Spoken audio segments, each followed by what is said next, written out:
ರಾಷ್ಟ್ರೀಯ ವಿದ್ಯಾರ್ಥಿ ಸಂಘಟನೆ NSUI ಉಳ್ಳಾಲ ಘಟಕದ ವತಿಯಿಂದ 2025 ಆಗಸ್ಟ್ ತಿಂಗಳ 9ನೇ ತಾರೀಕಿನಂದು ಕಲ್ಲಾಪು ಯೂನಿಟಿ ಹಾಲ್ನಲ್ಲಿ ಸಂಜೆ 4:30ಕ್ಕೆ ಸರಿಯಾಗಿ ಓಂ ಶ್ರೀ ಪ್ರಶಸ್ತಿಯನ್ನು ನೀಡಿಕೊಂಡು SSLC ಮತ್ತು PUCಯಲ್ಲಿ ಅತ್ಯಂತ ಹೆಚ್ಚು ಅಂಕ ಪಡೆದ ಮಂಗಳೂರು ವಿಧಾನಸಭಾ ಕ್ಷೇತ್ರದ ವಿದ್ಯಾರ್ಥಿನಿಯರಿಗೆ ಒಂದು ಗೌರವಿಸುವಂಥ ಒಂದು ಕಾರ್ಯಕ್ರಮ NSUI ಅವರು ಹಮ್ಮಿಕೊಂಡಿದ್ದಾರೆ.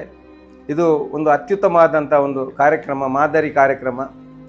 ನಾನು ಈ ಸಂದರ್ಭದಲ್ಲಿ ಹೇಳುವುದಿಷ್ಟೇ, ನಮ್ಮ ಕರ್ನಾಟಕ ವಿಧಾನಸಭೆಯ ಸ್ಪೀಕರ್ ಆದಂಥ UT ಖಾದರ್ ಅವರು NSUI ಅಂತ ವಿದ್ಯಾರ್ಥಿ ಸಂಘಟನೆ ಮೂಲಕ ಗುರುತಿಸಿಕೊಂಡು ಶೈಕ್ಷಣಿಕವಾಗಿ, ಸಾಮಾಜಿಕವಾಗಿ, ತದನಂತರ ರಾಜಕೀಯವಾಗಿ ಮುಂದಕ್ಕೆ ಬಂದು ಇದೀಗ ಕರ್ನಾಟಕದ ವಿಧಾನಸಭೆಯ ಸ್ಪೀಕರ್ ಹುದ್ದೆಯವರೆಗೆ ಏರಿಕೊಂಡಿದ್ದಾರೆ.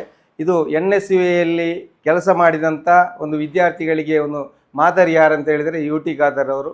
ತಾವು ಕೂಡ NSUIಯಲ್ಲಿ ಸೇರುವ ಮುಖಾಂತರ ತಮ್ಮ ವಿದ್ಯಾರ್ಥಿ ಜೀವನವನ್ನು ಮುಂದುವರಿಸಿಕೊಂಡು ಮುಂದಕ್ಕೆ ಇಂಥ ಹುದ್ದೆಗಳನ್ನು ಪಡೆಯುವಲ್ಲಿ ತಾವೆಲ್ಲರೂ ಕೂಡ ಶ್ರಮಿಸಬೇಕು ಅಂತೇಳಿ ಈ ಸಂದರ್ಭದಲ್ಲಿ ಎಲ್ಲರಲ್ಲೂ ಕೂಡ ವಿನಂತಿ ಮಾಡ್ತಾ ಇದ್ದೇನೆ.